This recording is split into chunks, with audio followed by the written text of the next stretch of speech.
Esa noche, cuando escuché la voz de mi nuera al otro lado de la puerta, no imaginé que estaba a punto de descubrir la verdad más cruel de mi vida.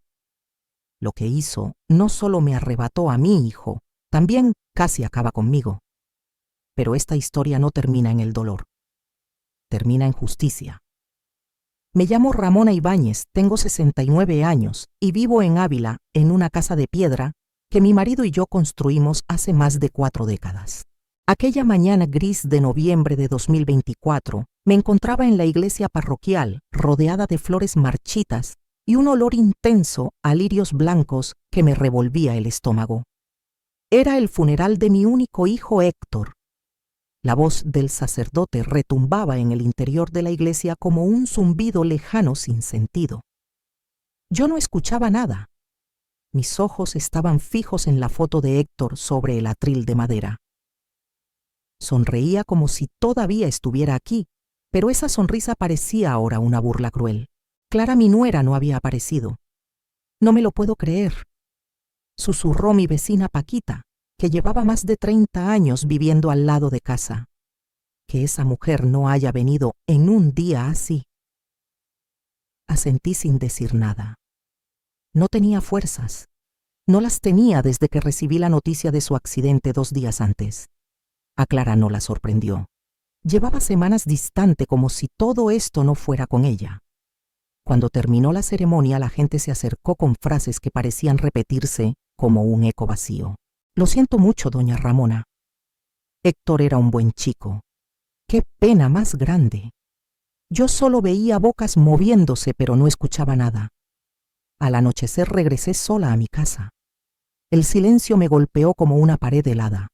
Me senté en el sillón del salón frente a la silla, donde Héctor solía leer libros de arquitectura. Mamá, ¿sabías cuántos kilos de acero necesita un puente como este?, solía decirme riendo. Aquella silla ahora estaba vacía como el hueco en mi pecho. Intenté preparar una infusión de tila, pero las manos me temblaban tanto que el agua hirviendo se derramó sobre la encimera. Maldije en voz baja, limpié con un paño y me obligué a respirar. Entonces lo escuché, vibración seca, ruido claro, un trueno en la noche silenciosa. El viejo teléfono sobre la mesa vibraba. Lo tomé con torpeza. Al ver el nombre en la pantalla, sentí cómo la sangre se me helaba. Era el número de Héctor desactivado tras su muerte. Con el corazón desbocado abrí el mensaje. Una sola línea aparecía en la pantalla escrita con frialdad. Estoy vivo. Ven al cementerio ahora mismo. Mis piernas flaquearon. Cogí las llaves del coche sin pensarlo. Algo en mí sabía que esa noche cambiaría todo. Mamá, no estoy muerto. Ven al cementerio ahora mismo. Leí y releí esas palabras. Cada letra se grababa en mi pecho como una punzada. No podía ser. Héctor estaba muerto. Lo había visto con mis propios ojos en la morgue, su rostro sereno pero tan frío como el mármol.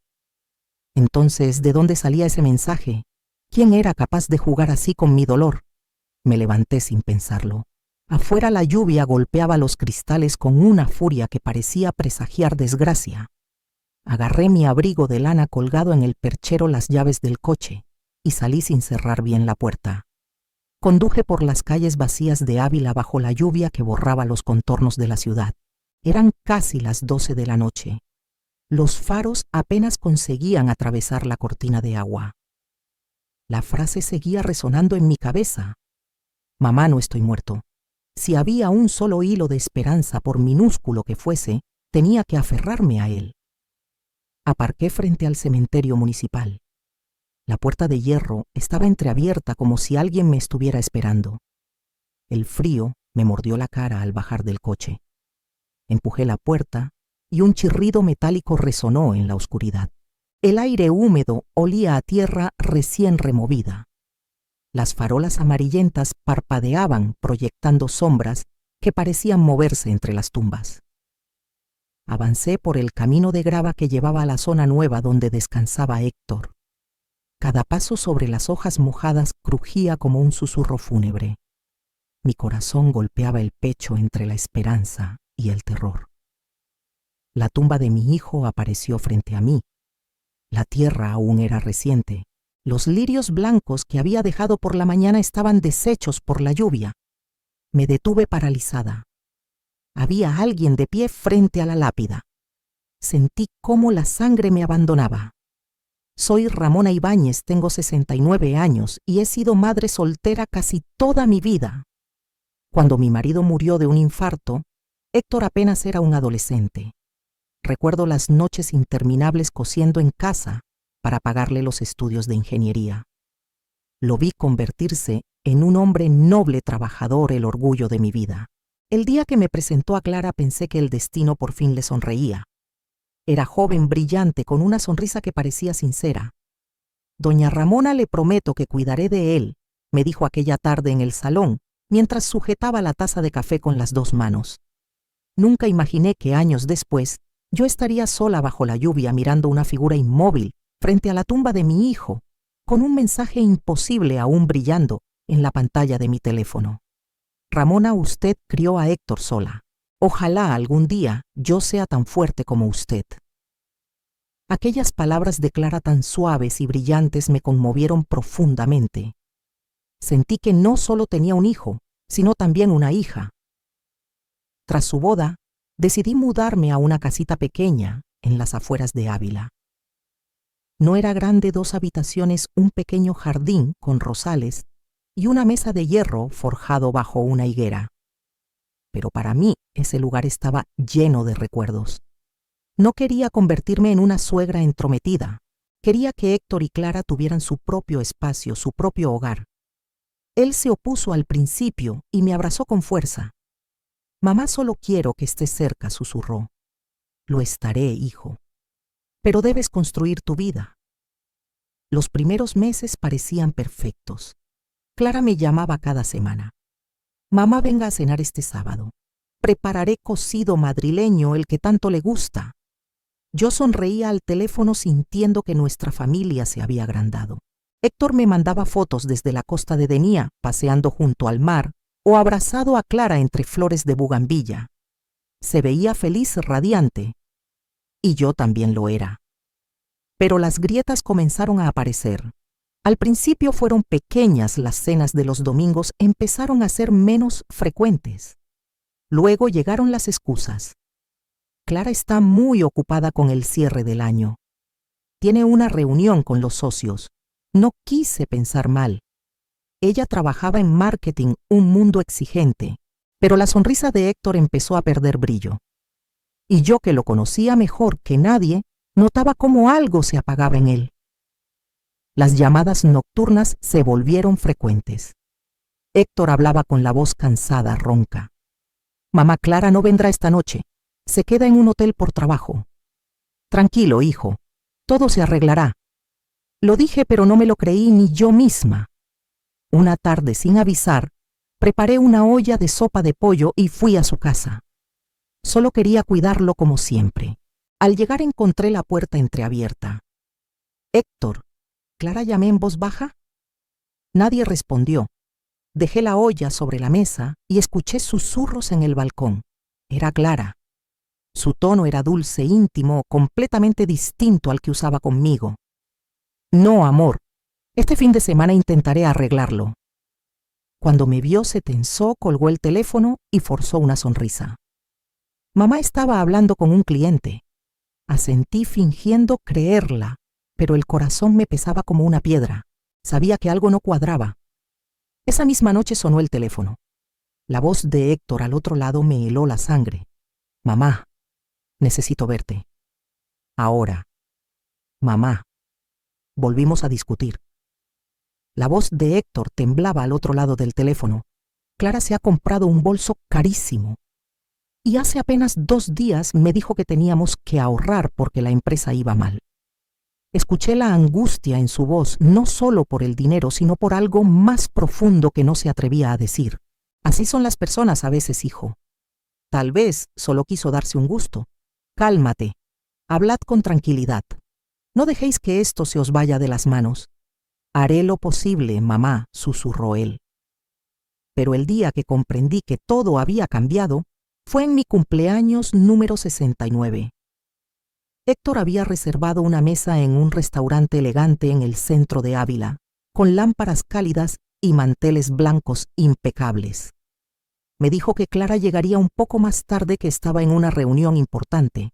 Hablamos de cosas triviales, mis tomates en el jardín, su nuevo proyecto en la obra. Pero cuando lo miraba a los ojos, veía una tristeza que intentaba esconder. Pasó una hora. El móvil de Héctor vibró. Un mensaje de Clara Perdón. El jefe pidió una reunión de última hora. Felicidades a tu madre. Héctor forzó una sonrisa. Vamos a comer, mamá. Clara vendrá después. Pero yo sabía que no vendría. Aquella cena fue solo de madre e hijo. Comimos casi en silencio. Noté que estaba más delgado, con ojeras marcadas y un gesto cansado que antes no tenía. Unos días después, un martes por la tarde, fui al café El Rincón de la Muralla, nuestro lugar especial. El patio interior estaba cubierto de bugambillas rojas que caían sobre el suelo empedrado como una alfombra natural. Siempre elegíamos la misma mesa de madera en el rincón donde la luz dorada de la tarde se filtraba entre las ramas. Pedí una horchata fresca, mi bebida favorita. Jugueteaba con el vaso entre las manos mientras lo esperaba. Llegó 15 minutos tarde. Para Héctor eso no era normal. Cuando entró casi no lo reconocí. Su camisa azul, que siempre le quedaba perfecta, ahora le colgaba de los hombros.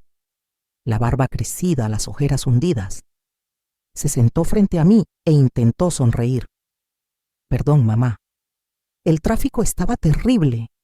Su voz sonaba apagada. Hablamos de los tomates de la ensalada que pensaba preparar, del retraso en su obra, pero cada palabra parecía perderse en el aire. La conversación ya no fluía como antes. Había una distancia invisible entre nosotros, y eso me dolía más que cualquier silencio. La camarera se acercó a nuestra mesa. Héctor desvió la mirada. Y en ese instante lo supe, Clara le estaba rompiendo el corazón, aunque él aún no se atreviera a admitirlo. La camarera era una chica joven con una sonrisa amable y los ojos llenos de luz. Pedí una ración de churros para compartir como hacíamos siempre, pero Héctor negó con la cabeza. Para mí un café solo sin azúcar. Casi solté una exclamación. Héctor nunca soportó el café amargo. Siempre le añadía leche o azúcar. Decía que el café negro amarga hasta el alma. Pero aquella tarde lo removía distraídamente, haciendo sonar la cucharilla contra la taza en un tintineo que me taladraba los nervios. De pronto, dejó la cucharilla a un lado y me miró directamente a los ojos. Su mirada era firme, decidida, pero también había un miedo que jamás le había visto. Mamá, tengo que decirte algo importante. Sentí cómo el corazón se me aceleraba. Sabía que esas palabras cambiarían algo. Sacó del bolsillo una pequeña tarjeta blanca con letras negras y me la deslizó por la mesa. Era de un despacho de abogados en el centro de Ávila. Quiero hacer mi testamento. Me quedé helada, casi derramando mi horchata. Testamento. Pero si tienes 35 años, hijo, ¿por qué hablas así? La voz se me quebró. La idea de que mi único hijo, tan joven y lleno de vida, hablara de testamentos, me apretaba el pecho como un puño invisible. Quiero que todo lo que tengo, la casa, los ahorros, el coche, quede para ti, dijo con un tono firme, como quien ya ha tomado una decisión definitiva. Le tomé la mano. Estaba helada a pesar de que la tarde aún era templada. ¿Y Clara?, pregunté, intentando sonar serena. No respondió enseguida. Miró hacia la bugambilla que trepaba por la pared del patio, sus flores rojas agitándose con el viento. Cuando habló, su voz era grave. No estoy seguro de que ella todavía me ame, mamá. La semana pasada encontré un recibo de reserva de hotel en Salamanca para 2 personas, pero Clara me dijo que era una reunión con una clienta. Sentí un nudo en la garganta. Recordé sus ausencias, las llamadas nocturnas aquella vez, en el balcón susurrando con voz dulce a alguien que no era él. Lo había negado todo, pero ahora sus ojos me decían la verdad. Sospecho que me engaña, dijo respirando hondo. Le apreté la mano buscando consolarlo, pero apenas pude hablar. ¿Y si todo es un malentendido? Susurré sin creerlo. Héctor negó con la cabeza con una firmeza que me asustó. No es pronto para hacer esto, mamá. Tengo una sensación muy extraña. Ya pedí ayuda a un viejo amigo. Vive en el extranjero, pero pronto volverá. Quiero asegurarme de que estés a salvo pase lo que pase. La palabra a salvo me heló la sangre. Algo más profundo se escondía detrás de su voz. Y yo sentí que esa conversación era el inicio de algo que no podría detenerse. Nuestra conversación se disolvió en un silencio espeso. El tintineo de la cucharilla contra la taza había cesado, pero el aire entre nosotros pesaba más que nunca. Cuando nos levantamos para irnos, Héctor me abrazó con más fuerza de lo habitual. Hundió su rostro en mi cabello y susurró: «Cuídate mucho, mamá». Su voz temblaba, como si contuviera algo que no podía decir. Lo abracé con el alma, intentando atrapar ese instante sin saber por qué me resultaba distinto. Lo vi alejarse en su sedán plateado, girando lentamente al final de la calle. La luz dorada del atardecer hacía brillar el coche como si fuera un último adiós. No sabía entonces que sería la última vez que vería a mi hijo con vida. Una semana después, estaba en el huerto de mi jardín, regando las hortalizas. El sol de la mañana se filtraba entre las ramas y las gotas de agua brillaban como diminutas perlas sobre las hojas verdes. Era un momento de paz sencilla, el canto de los gorriones, el murmullo del aspersor, hasta que sonó el teléfono dentro de la casa. Un timbre agudo e insistente que cortó el aire como un cuchillo. Me limpié las manos en el delantal y entré con paso rápido. Descolgué el auricular. Hola, pregunté con la respiración agitada. La voz al otro lado era grave y contenida, como si midiera cada palabra antes de pronunciarla. ¿Podría hablar con la señora Ramona Ibáñez? Sí, soy yo. Mi corazón empezó a golpearme el pecho. Señora, le habla el oficial Morales de la Policía Local de Ávila. Tuve que apoyarme en la mesa para no caer. ¿Qué sucede, oficial?, logré decir con la voz temblorosa. Lamentamos tener que informarle. Ha ocurrido un accidente en la carretera hacia Salamanca. Un sedán plateado, matrícula AB. Al escuchar los números, la sangre se me heló. Era el coche de Héctor. El conductor Héctor Ibáñez no sobrevivió. Las palabras «no sobrevivió» se estrellaron en mi cabeza como un mazazo. El teléfono se me resbaló de las manos y cayó al suelo con un golpe seco. Todo se volvió silencio. Solo escuchaba el retumbar de mi propia sangre en los oídos. Me desplomé, mis rodillas golpearon el azulejo frío, pero no sentí dolor. Su rostro vino a mí como una fotografía nítida, su sonrisa, su abrazo, su mirada en aquel café. Tomé el teléfono con manos temblorosas. ¿Accidente? ¿Cómo? Él me dijo que llevaría el coche al taller. Era cuidadoso. Del otro lado hubo un silencio breve. Los frenos fallaron. El vehículo perdió el control. No hay indicios de delito, pero continuaremos investigando. Negué con la cabeza una y otra vez. Imposible, Héctor jamás habría dejado que eso pasara. Pero el oficial solo repitió con tono protocolario: «Lo sentimos mucho, señora». Y entonces lo comprendí, mi mundo acababa de romperse en 1000 pedazos. Al colgar me quedé allí en el suelo frío, abrazando mis rodillas. No lloré. No porque fuera fuerte, sino porque el dolor era tan grande que me paralizó. Héctor, mi único hijo, el ser al que dediqué toda mi vida, se había ido. No podía asimilarlo. Apenas una semana antes había estado frente a mí, hablando de su testamento, de sus miedos de Clara. Y ahora ya no estaba. Cuando conseguí respirar con un poco de calma, marqué su número. Las manos me temblaban tanto que tuve que intentarlo 3 veces. El teléfono sonó, pero saltó directamente al buzón de voz. «Hola, soy Clara. Estoy ocupada. Deja tu mensaje». Volví a llamar. Esta vez dejé un mensaje con la voz rota. «Clara, llámame. Por favor». «Héctor. Héctor ya no está». Le envié mensajes uno tras otro. ¿Dónde estás? Llámame. Le ha pasado algo a Héctor, pero ninguno fue leído. La pantalla del móvil se volvió un espejo cruel de mi soledad. Los días siguientes fueron como caminar bajo el agua. Me encargué de todo sola. Fui al depósito para identificar a Héctor. Su rostro estaba sereno, pero sin vida. Sentí un alarido ahogado crecer en mi garganta. Elegí un ataúd de madera sencillo, tal como él era, sin ostentación, cálido y digno. Fijé la fecha del funeral, llamé a la iglesia a los vecinos. Paso a paso, como una máquina sin alma. Si me permitía sentir, me derrumbaría. La noche antes del entierro me senté en la sala abrazando un marco con su foto de niño. Estaba en el huerto sosteniendo orgulloso un tomate rojo y brillante. Mamá, este es el más grande de todos, reía entonces. Acaricié el cristal y las lágrimas por fin brotaron. Hijo, ¿por qué me dejaste sola? Susurré al vacío.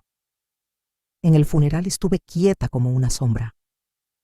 Vecinos, amigos, compañeros de trabajo se acercaban, me abrazaban, murmuraban frases de consuelo que no escuchaba. Mi mente estaba suspendida entre el dolor y la incredulidad, y Clara no estaba. Ni una llamada, ni un mensaje. Nada. Doña Carmen, mi vecina, se me acercó con el móvil en la mano. Su rostro reflejaba inquietud. Ramona, lo siento. Mi hija ha visto esto en las redes. Miré la pantalla. El corazón se me detuvo.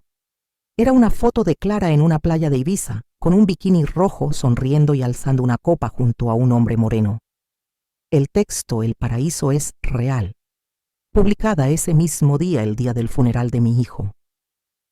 Recordé la mirada cansada de Héctor en el café, sus palabras. No estoy seguro de que ella todavía me quiera. Recordé el testamento. Recordé sus temores. Y de pronto todo encajó como un puzzle atroz: los frenos dañados, las ausencias de Clara, la foto en Ibiza. Su muerte. No podía haber sido un simple accidente. Y Clara, quien debería haber estado allí, reía en una playa lejana junto a otro hombre. El dolor dentro de mí se transformó en algo distinto, frío, afilado y firme como la hoja de un cuchillo. La lluvia golpeaba mi rostro, helada, pero no sentía nada. El mundo se reducía a tres cosas: yo, la tumba de Héctor y la figura inmóvil de un hombre frente a la lápida. Un viento fuerte sopló. Las ramas secas crujieron como si el propio cementerio murmurara un secreto oscuro. El hombre se estremeció. Giró apenas y ese pequeño movimiento rompió el silencio opresivo. Sentí cómo mis piernas me empujaban a avanzar. Caminé despacio, con los tacones hundiéndose en la tierra húmeda, el crujido de la grava resonando en medio de la quietud de la madrugada. Cuando estuve a pocos pasos pude verlo con claridad. Llevaba una chaqueta de cuero envejecida, el cabello canoso y empapado pegado a la frente. Su rostro estaba surcado por arrugas que hablaban de años difíciles, pero sus ojos claros y firmes me resultaron familiares.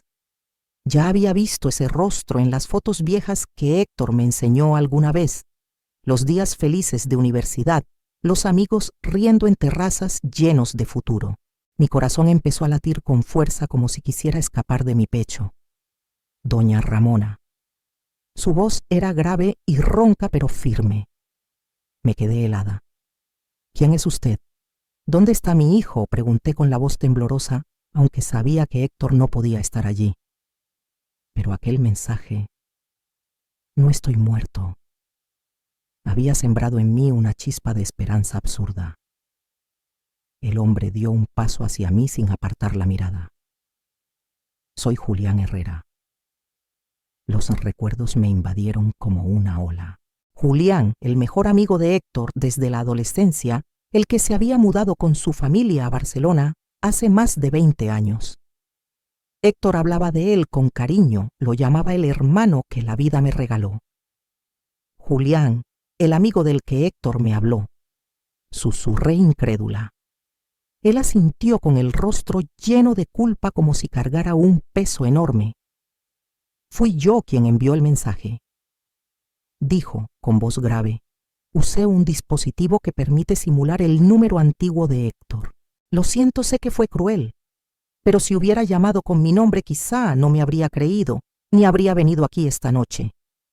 Se detuvo. Bajó la mirada luchando consigo mismo. No tenía otra opción. La rabia me estalló por dentro. ¿Por qué? ¿Cómo pudo hacerme algo así? Grité, las lágrimas cayendo y mezclándose con la lluvia. ¿Sabe lo que fue sentir, aunque fuera por un segundo, que mi hijo seguía vivo? Julián sostuvo mi mirada con una tristeza infinita. Porque Héctor me lo pidió, dijo finalmente con voz quebrada. Un mes antes de morir me llamó. Me dijo que se sentía inquieto, que algo no iba bien, y me dejó un mensaje con instrucciones claras. En ese momento sentí que mi corazón dejaba de latir. Si en una semana no sabes nada de mí, salva a mi madre. Las palabras de Héctor me atravesaron como un puñal. Mis rodillas cedieron y si Julián no hubiese dado un paso adelante para sostenerme, habría caído sobre la tierra fría y empapada. Me aferré a su brazo con las lágrimas mezclándose con la lluvia. ¿Salvarme de qué? Sollocé temblando. ¿Qué te dijo Héctor? ¿Por qué estaba tan preocupado por mí? Julián me ayudó a sentarme en un banco bajo un viejo árbol, donde la lluvia golpeaba más suave. Se sentó a mi lado, su voz firme, cargada de una determinación que me heló. Su hijo no murió en un accidente, Ramona. Vamos a mi casa, dije con la voz quebrada. Aquí no. El cementerio, con el viento gimiendo entre las lápidas y la lluvia cayendo como agujas, no era lugar para escuchar la verdad. Julián asintió con una mezcla de remordimiento y resolución. Caminamos en silencio hacia mi coche. El sonido de las piedras bajo los pies y la lluvia acompañaban cada paso. Durante el trayecto, solo el golpeteo del limpiaparabrisas y el tamborileo de la lluvia llenaban el coche. Apreté el volante con fuerza. Mi mente no dejaba de proyectar la imagen de Héctor sonriendo en el café y su advertencia final. Cuídate, mamá. Ahora que Julián afirmaba que no había sido un accidente, sentí cómo el suelo se abría bajo mis pies. Pero al mismo tiempo algo dentro de mí se encendía. Quería la verdad, aunque me destrozara. En casa lo invité a pasar a mi pequeña cocina, con su vieja mesa de madera y las macetas en el alféizar. Todo me pareció de repente ajeno, como si perteneciera a otra vida. Puse agua a calentar. Mis manos temblaban menos, pero aún necesitaba hacer algo, aunque solo fuera preparar té para no derrumbarme. Julián colgó su chaqueta de cuero empapada y sacó una tableta. La colocó sobre la mesa. La pantalla negra parecía guardar secretos que Héctor había dejado atrás. Fui inspector de policía en Madrid, dijo con voz grave. Me jubilé temprano, pero Héctor y yo crecimos juntos. Cuando me llamó hace unos meses supe que algo grave pasaba. Encendió la tableta y tras introducir un código abrió un archivo protegido. Esto es lo que Héctor me envió. La pantalla se iluminó. Me incliné. Lo primero que apareció fue un extracto de la cuenta bancaria conjunta de Héctor y Clara. Los números fríos hablaban por sí solos: grandes retiros en efectivo cada fin de semana cerca de un resort y un casino a las afueras de Madrid. Héctor nunca apostó, susurré temblando. Él siempre decía que cada euro ahorrado era para el futuro. Julián asintió y deslizó el dedo sobre la pantalla. Lo siguiente fue una captura del portátil personal de Héctor con un mensaje resaltado en rojo. Su respiración se volvió más pesada. Aquí empieza todo, Ramona. Esto es lo que temía. La cuenta ha sido bloqueada por demasiados intentos fallidos de inicio de sesión. Fruncí el ceño sin entender. Julián explicó con calma. Héctor me dijo que solo Clara sabía que guardaba documentos importantes en su ordenador. Ella intentó acceder para sacar algo, pero no lo consiguió. Un escalofrío me recorrió la espalda. Clara, mi nuera, a la que había querido como a una hija, ahora aparecía ante mí como una completa desconocida. Julián abrió una aplicación de mensajería. En la pantalla aparecieron capturas de conversaciones que Héctor había obtenido del móvil de Clara mientras ella dormía. El destinatario, Tomás Medina. Leí cada línea, cada palabra, como si cada una me cortara por dentro. Cariño, este fin de semana. Sí. En el lugar de siempre. Escribió Tomás. Claro, mi amor. Le diré al viejo que tengo un viaje de trabajo, respondió Clara. Otro mensaje. ¿Cuándo podremos estar juntos abiertamente? Estoy cansado de esconderme. Y la respuesta de Clara fue fría y cruel. Muy pronto, amor. El plan va bien. Me quedé inmóvil. Las lágrimas caían sobre la vieja mesa de madera de mi cocina. Aquellas frases destruían la imagen que me había esforzado por mantener, convenciéndome de que Clara solo estaba confundida o agobiada por el trabajo. Tomás Medina es agente inmobiliario, dijo Julián con voz grave. Está en apuros económicos. Clara y él llevan más de un año viéndose. Me cubrí el rostro. Los sollozos me sacudieron entera. Héctor había cargado con todo ese dolor solo. Héctor sabía que no podía enfrentarse a ellos sin pruebas, continuó Julián. Planeaba reunir suficiente evidencia para divorciarse, proteger su patrimonio y llevarla a usted a vivir conmigo y mi familia en Barcelona. Temía que Clara le hiciera daño si todo salía a la luz. Deslizó el dedo por la pantalla y abrió un correo, 2 billetes de avión, solo de ida de Madrid a Ávila. A nombre de Héctor y mío, la fecha el martes siguiente al accidente. No alcancé a regresar a tiempo para ayudarle, dijo Julián con la voz quebrada. Me limpié las lágrimas, pero seguían cayendo sin control. El dolor por la pérdida de mi hijo seguía ahí afilado, como una espina, pero debajo algo nuevo ardía rabia y determinación. ¿Qué hacemos ahora?, pregunté con la voz más firme que nunca. Julián me miró fijamente. Lo que tenemos son pruebas indirectas. Demuestran que Clara fue infiel y tenía un motivo. Pero para probar que ella le quitó la vida a Héctor, necesitamos una evidencia irrefutable. La frase «le quitó la vida» cayó sobre mí como una cuchillada. Pero esta vez no me estremecí. Estaba lista. Entonces dije, apretando las manos heladas. Julián se inclinó hacia mí con voz grave. Conozco a alguien, un detective. Y en ese instante la lucha por la verdad había comenzado. Se llama Vargas. Es muy bueno y discreto. Si alguien puede encontrar las pruebas que necesitamos, es él, dijo Julián con voz baja pero firme. A la mañana siguiente, condujimos hasta un pequeño restaurante a las afueras de Ávila, un sitio escondido entre robles con pocas mesas de madera y un aroma intenso a café tostado que llenaba el aire. Elegimos un rincón apartado donde la luz no llegaba directamente, como si quisiéramos escondernos del mundo. Vargas llegó puntual. Era un hombre de mediana edad, con un aspecto tan corriente que cualquiera podría pasar junto a él sin recordarlo. Pero sus ojos eran afilados como cuchillas, como si pudieran atravesar cualquier mentira. Llevaba una chaqueta de tela gastada y una libreta en la mano. Se sentó frente a nosotros sin decir una sola palabra innecesaria. Julián y yo le contamos todo, las sospechas de Héctor, los mensajes de Clara, la foto en Ibiza el día del funeral. Vargas escuchó en silencio, tomando notas rápidas con una precisión inquietante. Cuando Julián le mostró los extractos bancarios y las capturas del portátil de Héctor, él asintió sin emitir juicio alguno.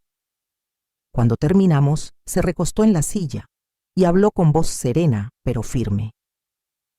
Será complicado. Ella es cuidadosa, pero nadie es perfecto. Julián colocó un sobre grueso sobre la mesa y lo empujó hacia él. Es un anticipo. Necesitamos resultados cuanto antes. Vargas lo miró, asintió y se levantó. Empezaré de inmediato. Lo vimos marcharse y sentí como si hubiera entregado mi última esperanza a un desconocido. Los días siguientes fueron una tortura silenciosa. Dormía poco. Cada ruido en la calle, un portazo o el ladrido lejano de un perro me hacía sobresaltar, temiendo que Clara apareciera o que ya supiera lo que estábamos haciendo. Una semana después del funeral, sonó el teléfono de Julián.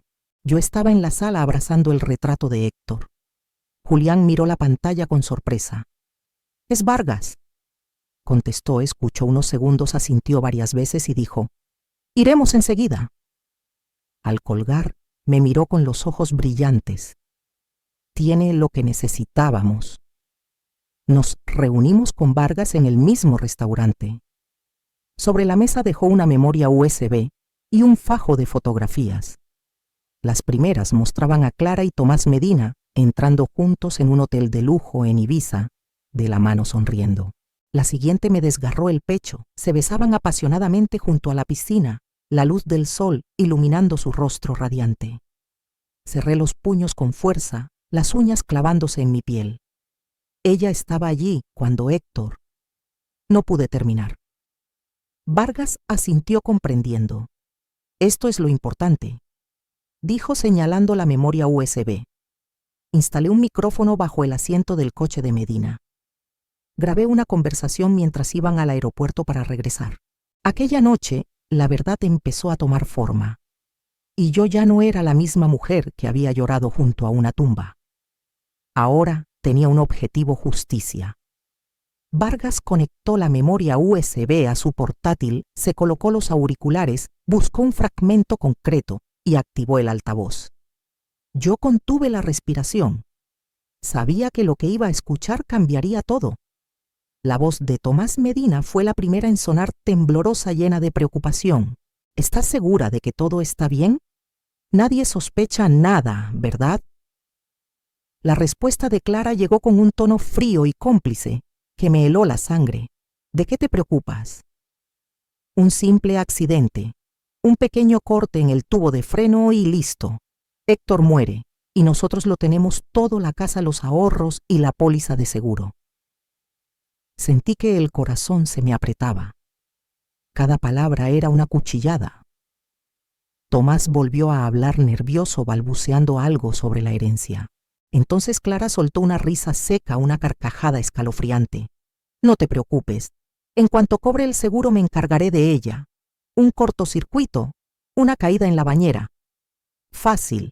Se irá con su querido hijito muy pronto». Vargas detuvo la grabación. El silencio se volvió denso. Solo se escuchaban nuestras respiraciones agitadas.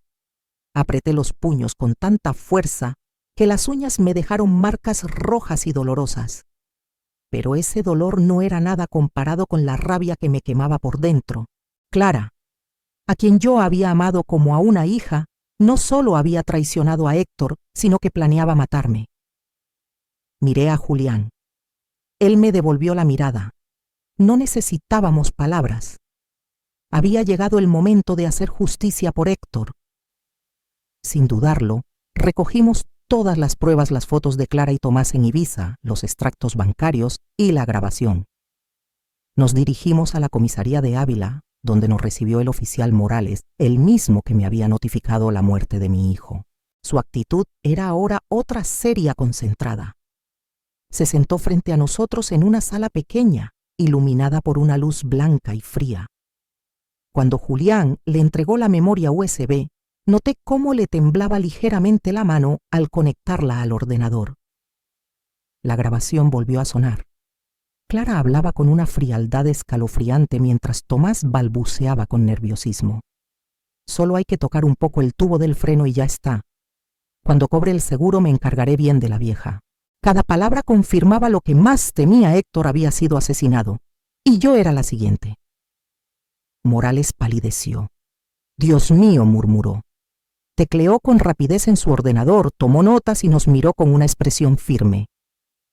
«Solicitaremos una orden de arresto de inmediato, pero deben tener cuidado. El proceso legal llevará tiempo. No deben saber que ustedes lo descubrieron.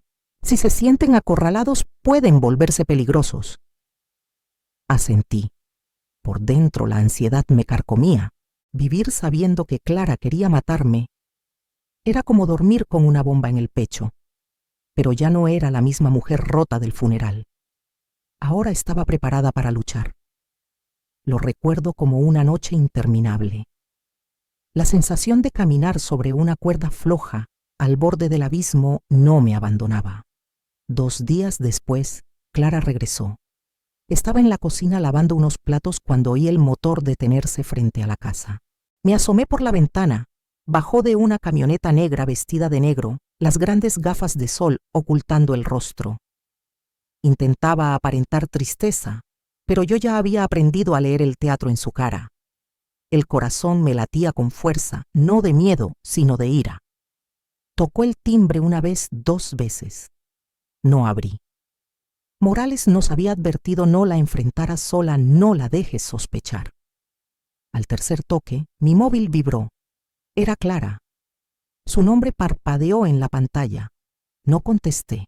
Llegó un mensaje: mamá, ya llegué. Ábreme, necesito hablar. Apreté el teléfono con tal fuerza que las uñas se clavaron en la palma. No iba a permitir que cruzara mi umbral esa noche. Julián insistió en quedarse. Se sentó en el sofá con una taza de café negro, los ojos siempre atentos. No puedo dejarla sola, dijo seco. Tengo mal presentimiento. Me obligué a subir a la habitación, pero el sueño no vino. Cada ruido me sobresaltaba: el viento en los árboles, una rama rozando el tejado. Hacia las 2 de la madrugada, un ruido metálico vino del jardín trasero. No era el viento, sonó como alguien manipulando algo. Me acerqué a la cortina y miré.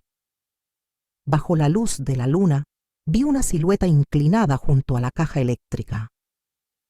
Reconocí la figura. Era Clara, la capucha echada, moviéndose con cuidado. Sostenía unas tenazas pequeñas. Sus manos trabajaban junto a los bornes como quien sabe exactamente lo que hace. Corrí a la sala y zarandeé a Julián. Está afuera, susurré. Está manipulando la caja eléctrica. Julián se incorporó al instante sin encender la luz. Tomó su móvil y marcó a Morales con voz urgente. Número 14, calle Los Robles. Está manipulando la caja eléctrica. Envíen una patrulla ya. Me hizo una seña para guardar silencio y alejarme de los interruptores. Está poniendo una trampa, murmuró. Si das la luz por la mañana puede provocar un cortocircuito, una chispa que cause incendio. Todo parecería un accidente doméstico. La idea me heló la sangre. Recordé la grabación: un cortocircuito. Fácil. No era una amenaza en abstracto, era una estrategia. Nos quedamos en la oscuridad respirando en silencio. El sonido metálico cesó. Pude sentir más que oír la presencia de Clara acechando la casa como un animal. Mis manos temblaban, pero no de miedo. Era rabia. Rabia por Héctor, por la traición, por las noches que él pasó preocupado. Rabia que ardía como fuego dentro de mí. A lo lejos escuché sirenas, rápido tamborileo en la calle. Julián me apretó el brazo y murmuró: han enviado refuerzo. Mantente lejos de las luces hasta que lleguen. Yo asentí con la determinación clavada como una espada en el pecho. En la penumbra, mientras la lluvia seguía golpeando los cristales, supe que ese episodio ya no era solo sobre vencer el dolor, era una batalla para impedir que Clara volviera a hacer daño. Y por primera vez, desde el funeral, me sentí preparada para no retroceder. Clara ya me había arrebatado a Héctor, y ahora quería quitarme la vida para quedarse con el dinero del seguro y vivir libremente con Tomás. Cerré los puños con fuerza. Las uñas se clavaron en mi piel, pero no me importó. Solo quería que la atraparan, que la justicia llegara por fin. Minutos después, escuché el sonido suave de un motor al final de la calle. No había sirenas, solo un silencio denso expectante. Luces de linternas atravesaron la oscuridad del jardín. De pronto un grito desgarrador de Clara rompió la noche. Julián y yo corrimos a la ventana. Bajo el haz de luz, Clara estaba paralizada con un rollo de cable y unas pinzas en la mano. Las herramientas estaban esparcidas por el suelo húmedo. Pruebas imposibles de negar. ¿Qué están haciendo yo? Solo revisaba la caja eléctrica. Balbuceó desesperada. La agente, al mando una mujer de rostro severo, negó con la cabeza. Clara Márquez queda detenida por tentativa de causar daño. En ese instante, Morales llamó a Julián Hemos, detenido a Tomás Medina en el aeropuerto de Barajas. Estaba a punto de abordar un vuelo a Panamá con una maleta llena de dinero en efectivo, el dinero del seguro de vida de Héctor. Tomás ya había confesado, ayudó a Clara a sabotear los frenos del coche, aunque insistía que la idea había sido de ella. «Tenemos pruebas suficientes para llevarlos ante el juez», añadió Morales con tono firme. Cuando Julián colgó, me dejé caer en el sofá. Las lágrimas corrieron por mi rostro. Esta vez no eran solo de dolor, sino de un alivio amargo. El día del juicio el cielo de Ávila amaneció cubierto de nubes grises. Llevaba un vestido negro sencillo y el anillo de bodas que había llevado más de 40 años.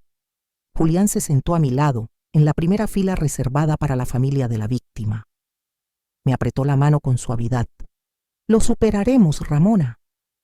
Al otro lado de la sala, Clara y Tomás estaban separados cada uno con su abogado. Clara demacrada con la mirada perdida.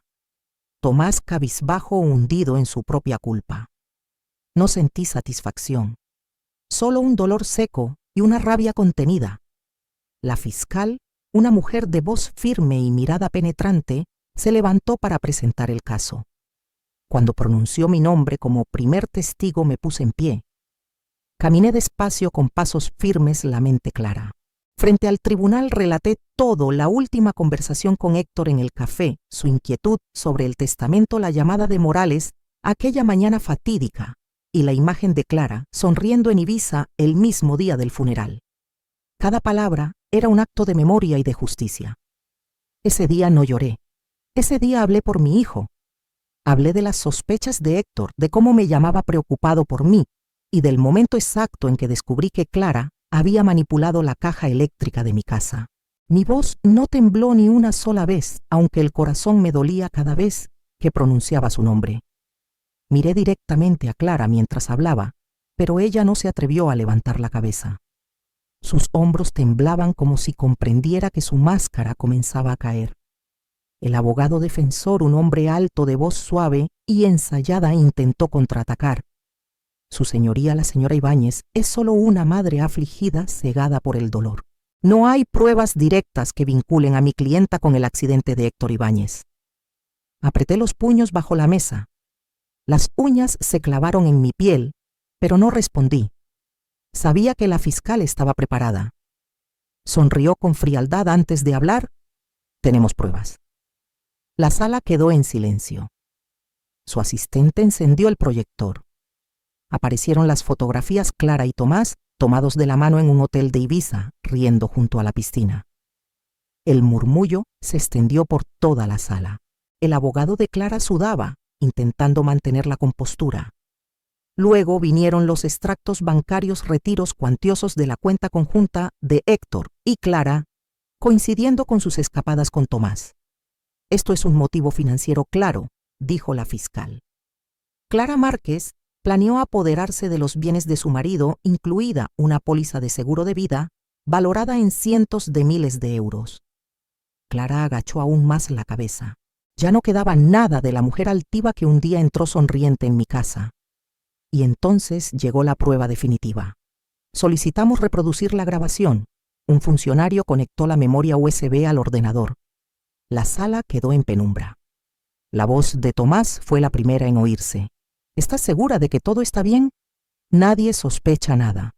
Y después, la voz de Clara helada, cómplice criminal.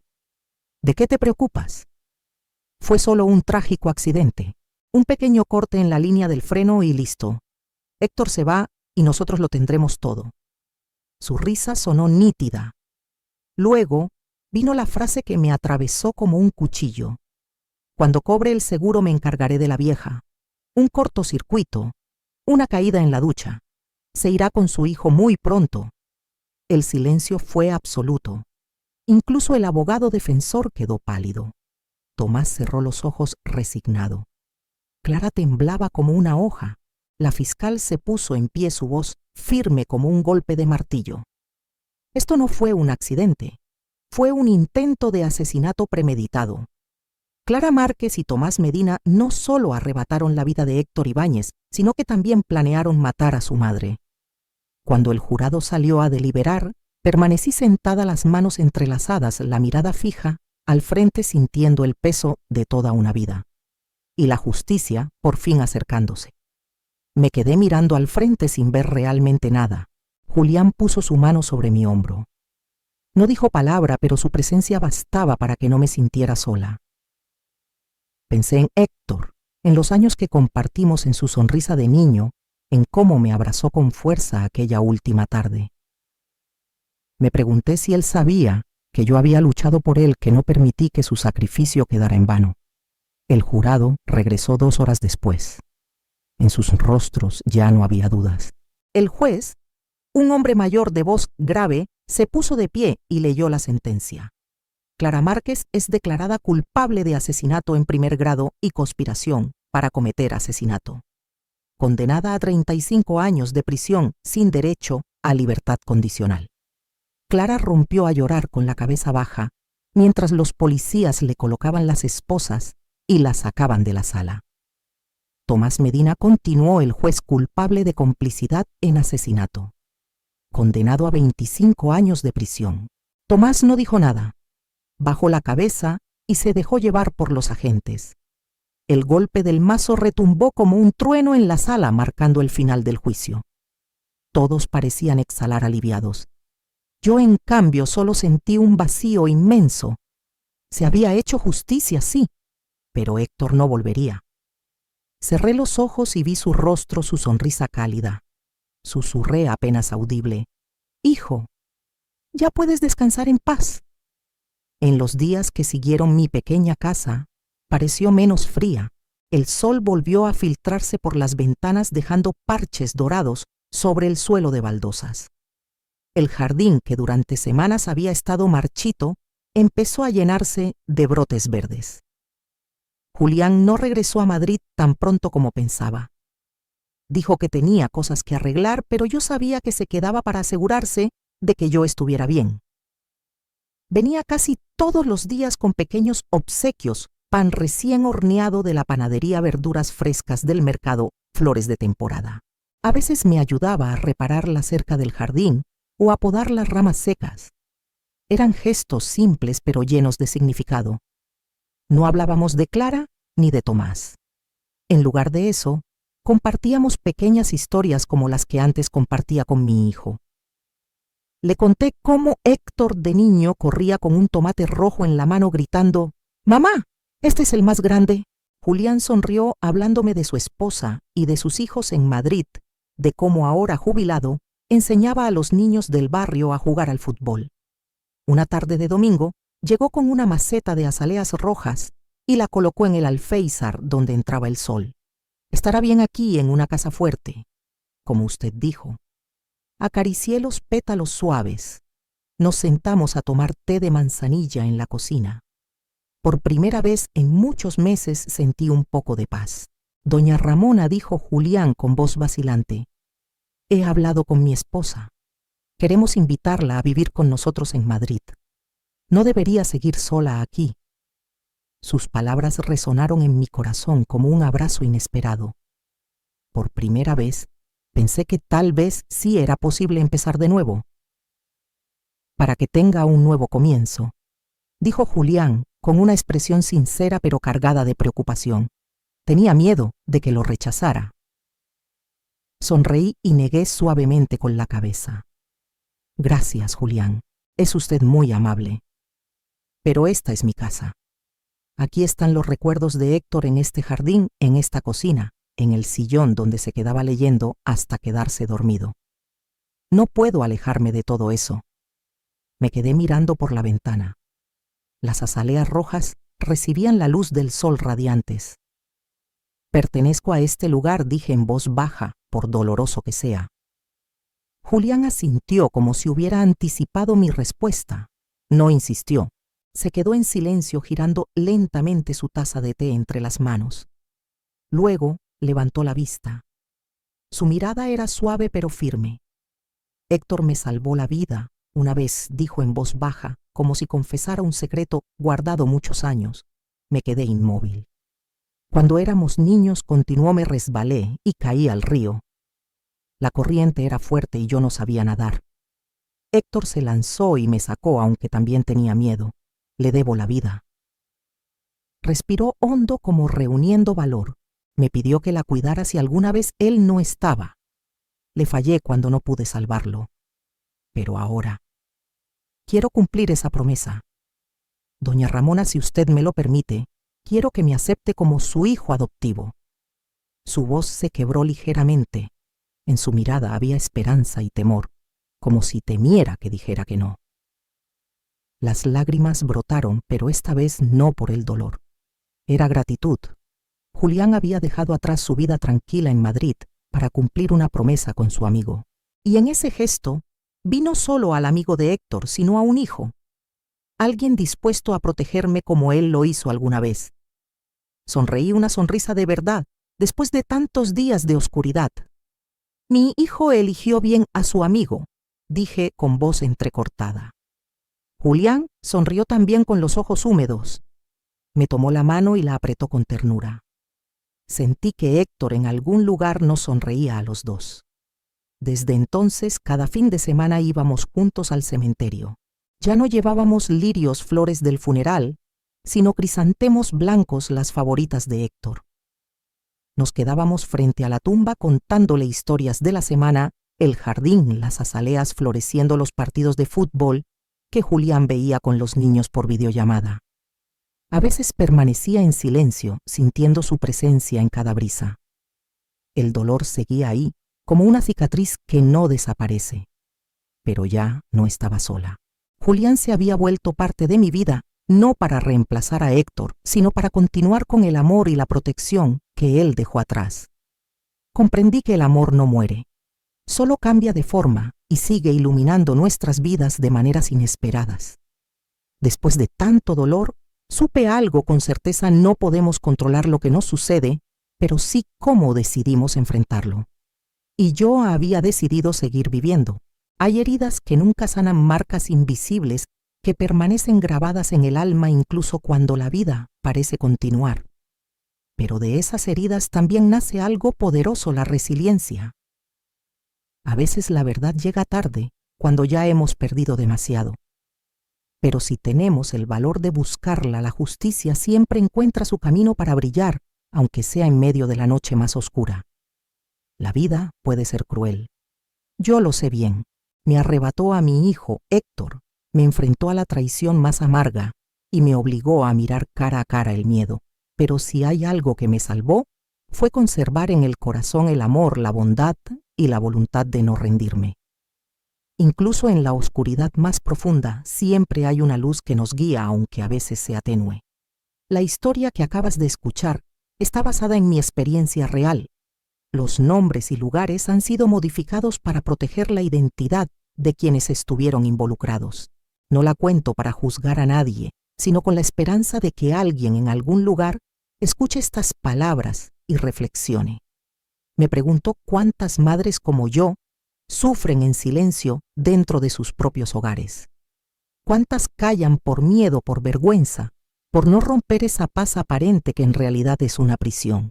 Y me pregunto también, si tú estuvieras en mi lugar, ¿qué harías? ¿Elegirías callar, escondiendo tu dolor entre las paredes de tu casa, o tendrías el valor de enfrentarlo todo para recuperar tu voz, tu dignidad y tu libertad?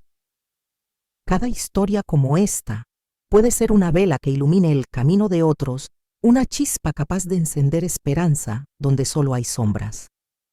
Dios siempre bendice a quienes se atreven a dar un paso al frente, incluso cuando tiemblan.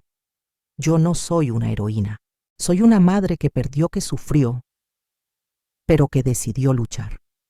Y estoy convencida de que la valentía nos lleva a días mejores. Cuando miro hacia atrás y pienso en todo lo que viví, no puedo evitar sentir un profundo agradecimiento hacia quienes me han acompañado en este camino. No ha sido fácil, perdí a mi hijo, descubrí traiciones que jamás imaginé y enfrenté miedos que me paralizaban. Pero también descubrí algo muy importante: no estaba sola. Y hoy quiero invitarte a que seas parte de esta historia, no solo como espectador, sino como alguien que también puede dar luz a otros. Si esta historia te ha conmovido, si en algún momento sentiste empatía por mí, te pido que apoyes mi voz. Deja tu comentario aquí abajo, cuéntame desde dónde me escuchas y sobre todo dime qué aprendiste de lo que viví. Tus palabras no son solo mensajes, son puentes que conectan corazones. Cada comentario que dejas, cada me gusta, cada historia que compartes, ayuda a que otras personas que hoy están sufriendo puedan encontrar un rayo de esperanza. Quiero darte un consejo desde mi corazón de madre. No dejes que el miedo te robe la voz. No permitas que la injusticia, por cotidiana que parezca, se normalice. Si estás viviendo algo difícil, recuerda que no tienes que soportarlo en silencio. Hablar, pedir ayuda, creer en ti misma, todo eso no te hace débil, te hace fuerte, te hace valiente. Apoya esta historia si crees como yo, que la valentía se multiplica cuando se comparte. Que nuestras voces unidas pueden convertirse en esa luz que alguien necesita para dar su primer paso. Y si alguna vez has pasado por algo parecido, quiero que sepas que no estás sola. Aquí hay una comunidad dispuesta a escucharte, a darte fuerza, a recordarte que siempre, incluso en medio del dolor, la esperanza existe.